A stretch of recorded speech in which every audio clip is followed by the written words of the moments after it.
The situation is that you have various types of what we normally call grays. We didn't call them grays in the military, but you had at least 3 types of the grays.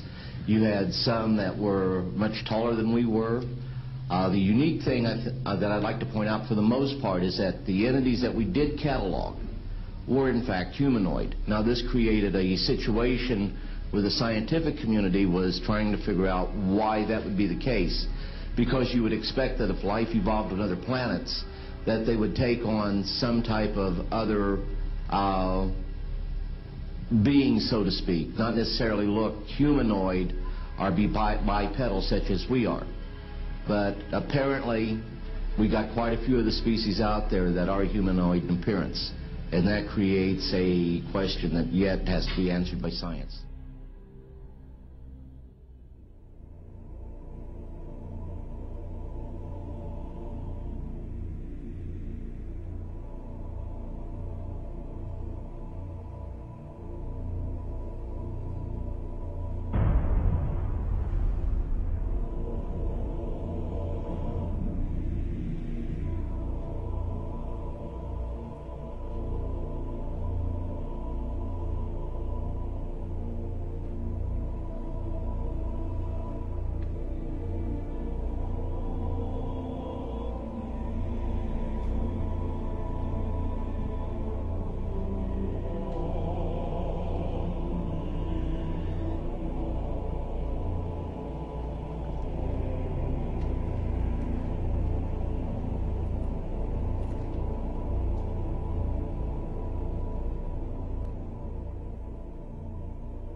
Does that explain some of the visual glances of these things?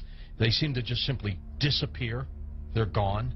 Exactly. I mean, they're appearing out of nowhere and then disappearing right in front of people. And that's why scientists who have no axes to grind, they just say that it doesn't make that much sense. And also, if they're just trying to observe us, to take account of what we're doing on Earth, I mean, after a while, after so many months or years or centuries, it kind of gets old. They either would take us over, or they've already discovered all the information they need to know about Earthlings, and so they're just going to take us over or make first contact and just sort of do what they need to do next. To endlessly observe us, it doesn't make any sense.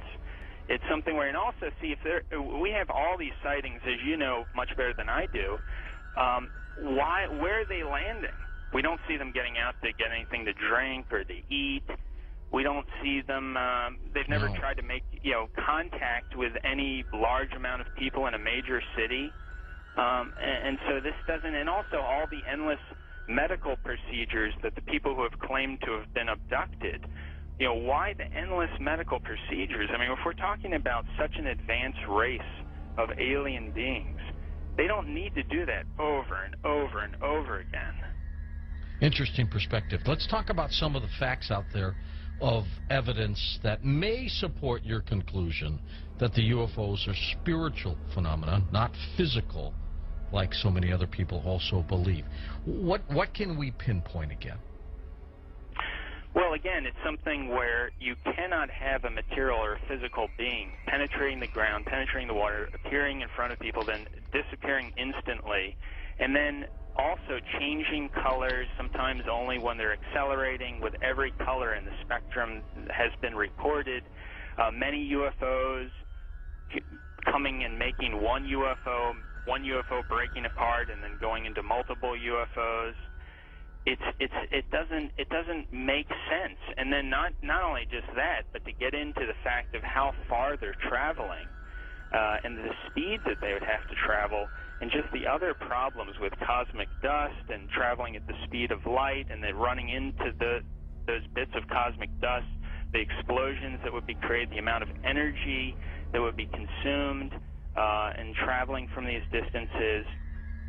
Just all those kinds of things really scream out that you're dealing with a spiritual phenomenon, not a material or physical phenomenon. There does seem to be a deception here, because I've always wondered, you know, my gosh, if they're that benevolent, if they're that understanding of humankind, make yourself available.